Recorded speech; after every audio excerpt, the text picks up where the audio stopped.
Good afternoon, good morning, good evening, wherever you are in the world. Land of News, Dr. Barry, welcome. What we're going to have a look at is Sky News. Paul Murray. A lot of people sadly don't get to see the real news. Sky News is on Foxtel, and you can download it and you can get the app and see their programs, which is worth watching, because the fake news, you don't get the truth there. You get to false information. Have you ever noticed when one time they used to come along and say common law assault? That word common law, it's not mentioned anymore. It's just assault. Now, when they talk about the Guthrie case in America, the alleged kidnapping, they always say the FBI or police. They never mention the jurisdiction of the sheriff's office, not the sheriff's department, the sheriff's office. A department is just like a department in Myers. They have a women's department, men's department. The head can get changed at any time and chopped off, just like our poor commissioner here in Victoria Police just stood up and said something about the bail system. Shane was sacked. So the sheriff is an elected official here in Australia now and in the USA.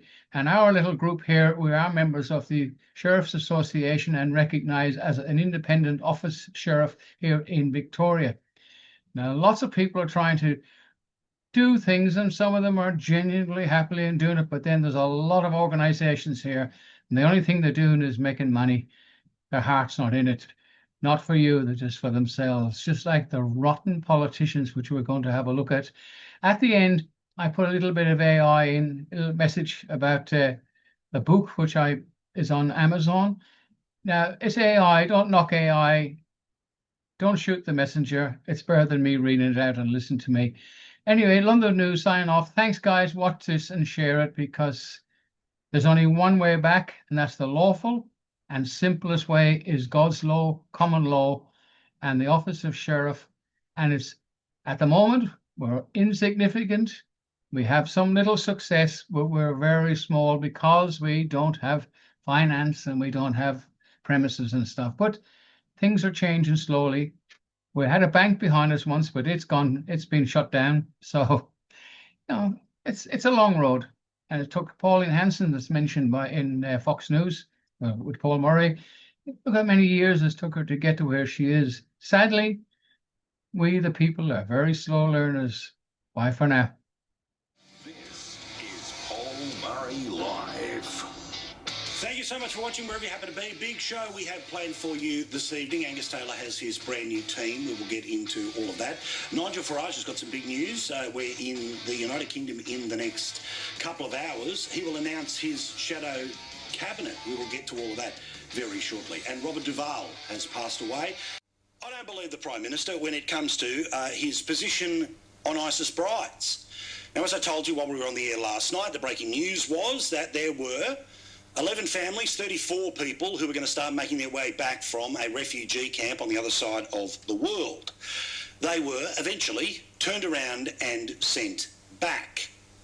Now, today, the Prime Minister is up there and pretending that he's got a line in the sand and these people will never be welcome home because of wanting to join a caliphate, which, of course, killed people in the worst possible ways because they didn't fit in with a dream Islamic caliphate. This was the Prime Minister looking all tough on TV today. We won't repatriate them, and indeed the government was taken to court by one of the non-government organisations saying that we had a responsibility, and they weren't successful in that. My mother would have said, if you make your bed, you lie in it. And the problem is, Prime Minister, on your watch, not under the previous government, on your watch, you decided to let these people back. In 2022, in the early days of this government, the decision was made to allow ISIS brides and their kids back into the country. Remember? A Happy Meal at Macca's in Punchbowl is a world away from war-ridden Syria. The Islamic State brides back home trying to adjust to a place they decided to leave 7 years ago. And then, of course, last year, he got himself in a world of bother because he said, we weren't doing anything to help them. But guess what? They came back to Australia, remember? They were smuggled out of prison camps in Syria, two so-called ISIS brides, successfully applying for Australian citizenship for their 4 children at our Beirut embassy, flying home to Australia 2 weeks ago. Now, remember, the standard message from the Prime Minister is that he was never really worried about this as an issue. Put simply, because the kids had parents, one of whom at least was an Australian, or they were born in Australia, then they had to come home. And that meant that their parents, regardless of what had happened in the Middle East, why they had left Australia in the first place, well, why are you so fired up about this, he would say. These are Australian citizens who are entitled to be in Australia. So hang on, which is it? Are they Australian citizens which are entitled to be back, or is he now going to pretend, well, as my mum said, you make your bed, you have to lie in it? This is the ultimate example of each way elbow. Now, is he in the right place now? Yes. But that's what he should have been last year. That's what he should have been in 2022. And by the way, I am not going to cop this rubbish that because the government doesn't go physically pick them up, put them in a van and put them on a private jet and fly them into Sydney Airport, that the government has no role whatsoever in their capacity to be able to have these ISIS brides and the kids return to Australia. You have to renew your passport every, 10 years or so? Some of these people have been gone for longer than that. Some of the kids may never have had an Australian passport, meaning someone somewhere approved them to do so. Now, if this has to go all the way to the High Court, then let's let it go all the way to the High Court. Let's slow the ball. Let's put their applications at the bottom of the pile every single time. And the suggestion from the aid groups that one of the reasons they have to come back is because the teenage kids are very close to being radicalised. I'll give you the tip. If you're concerned about that there, we will be doubly concerned about it here. But I find it extraordinary, the capacity of the Prime Minister to have said one thing on this issue in 2022, 23, 24, 25, and now to say completely the opposite in 2026 and hope that we haven't paid attention for the past few years. Now, for some reason, this always works for Anthony Albanese. Hopefully, Angus Taylor's brand new team will be able to take the fight up. I look forward to not questions where the Prime Minister gets to, as he did last year, as he did the year before, as he did in 2022, to say, well, we weren't involved in the repatriation. Were you involved? And why did the Minister allow any paperwork to be filled out on their behalf whatsoever? They made the choice, and yes, that affects their children, but they made the choice to go and join the caliphate. There was no plan to come home. The caliphate failed, and because of that mistake, yes, their kids have had to be brought up in the horror that is a refugee camp. Well, sorry, too bad. Again, if this is a system where somehow, some way, a process that would take 2, 3, 4 or 25 years to be appealed through the courts, then let's go the long way. Because this government is trying to lie to you. Again, can we play the Prime Minister from this morning? Compare that with what he said the last time this issue's come around. I'm going to show you one more time. Here he is today on the Today Show over on Channel 9 this morning, or should I say not on the Today Show, on ABC News Breakfast today. We won't repatriate them, and indeed the government was taken to court by one of the non-government organisations saying that we had a responsibility, and they weren't successful in that. My mother would have said, if you make your bed, you lie in it. Okay, but the first time and the second time and all the other times we haven't known about it, what was his line? These are Australian citizens who are entitled to be in Australia. I don't trust him and I don't believe him on this one, and I don't think I'm alone. Now, as you know, when Pauline Hanson was on with Shari last night, well, she made some news because she went too far in her comments about Islam and too far about her comments about Muslims here in Australia. You've seen it. I've got no time for the radical Islam. Their religion concerns me because what it says in the Quran, they hate Westerners. And that's what it's all about. You know, you say, oh, well, there's good Muslims out there. Well, I'm sorry. How can you, tell me there are good Muslims? Well, of course, there are, right? We remember the guy who stepped forward, took the gun in that Hanukkah attack a few weeks ago, and we all know the difference between radical Islam, we go out of our way to talk about it constantly, radical Islam, and standardised Islam, okay? And yes, the media coverage has been exactly what you expect it to be, which is a sense of outrage about what was said by Pauline Hanson, and it didn't matter which way you looked, it was the standard reporting in and around all of this. And the Prime Minister, well, he didn't engage specifically with what was said on our air last night, but he understands that One Nation is either certainly a threat to the Liberal Party, but depending on the seat, could maybe a threat to the Labor Party. Now, his assumption is that all of this will just be something that eats the libs, and the preferences mean he will end up increasing his majority at a future election. But here's what he said today about One Nation. One Nation have always been about identifying problems, and a primary thing of your problem in life is because of people who don't look like you. That division that they have promoted consistently in Pauline Hanson and the One Nation people who've come and gone, most of them have left. Yeah, firstly, not true, right? And again, remember, it was in the 2025 election, the one that was very successful for Albo, that One Nation was able to get a senator elected in New South Wales, a senator elected in Western Australia, Malcolm Roberts, of course, up in Queensland, and all of the polls would suggest in most of the states there would be at least one One Nation senator that is on their way. But a note of caution to those who think that there is one little thread that if you pull out, then all of the support will instantly fall down and everyone will go home and be good little Conservatives and get in behind Team Blue again. I want to remind you of the opinion polls.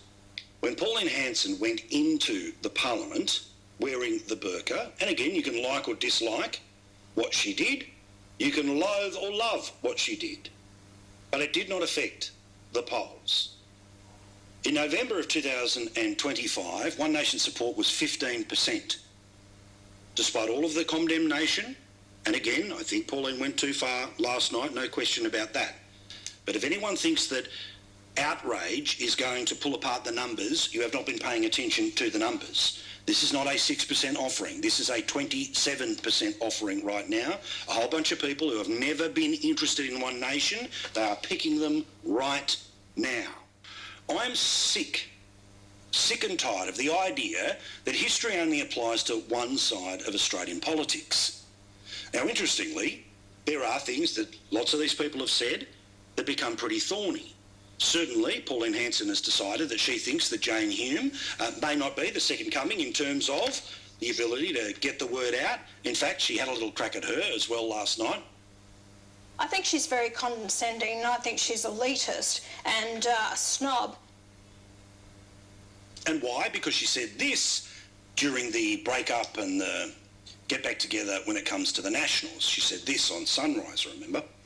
Quickly before we go, are you going to the Nationals? Because Little Proud is just welcoming people in. Well, look, I do look very fetching in a Nakubra, Nat, I'll tell you that much, and I'd have to speak a lot slower and talk about the regions more often. Ooh. Down in Cocky's Corner. She can't do that.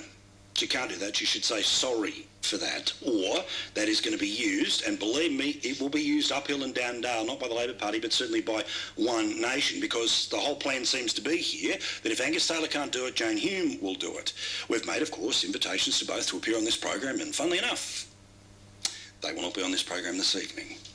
But I do want to speak up for them positively, which is, we now know how the government wants to work, which is that the government wants to pretend that everything that has ever been said by the people that are now in brand new positions with a brand new slate, no, they hold on to the baggage of opposition. A bunch of blokes, organised by a bloke who couldn't hold his own seat, Michael Sukkar, sitting in a house somewhere in Melbourne, plotting to knock off the first female leader of the Liberal Party. After the way he failed as Shadow Treasurer, he should be let absolutely nowhere near a budget. He is the last person that anyone should be taking advice from or lectures from when it comes to the budget position or spend. Now, this is another bit to put together. The first female leader of the Labor Party. You remember we got the tape, right? I rang the Prime Minister this morning and had a lengthy conversation with her. I informed the Prime Minister that I would be voting for Kevin Rudd in Monday's ballot. I went through the reasons why, and given my position as Leader of the House, I also offered my resignation. And he was rewarded by becoming Kevin Rudd's Deputy Prime Minister. Not a decision that was made at 5 minutes to midnight to win a couple of votes. They were working hand in glove to shiv Julia Gillard. So anytime they talk about it, you look right back at Albo. He, of course, single-handedly stopped Tanya Plibersek, who was the Deputy Leader of the Labor Party after the 2019 election, to be able to rise as a representative of the left, his faction, to become the leader of the party in what would have been seemingly the slam dunk of the 2022 election. But of course, he said no. He just jumped right over the top of Tanya.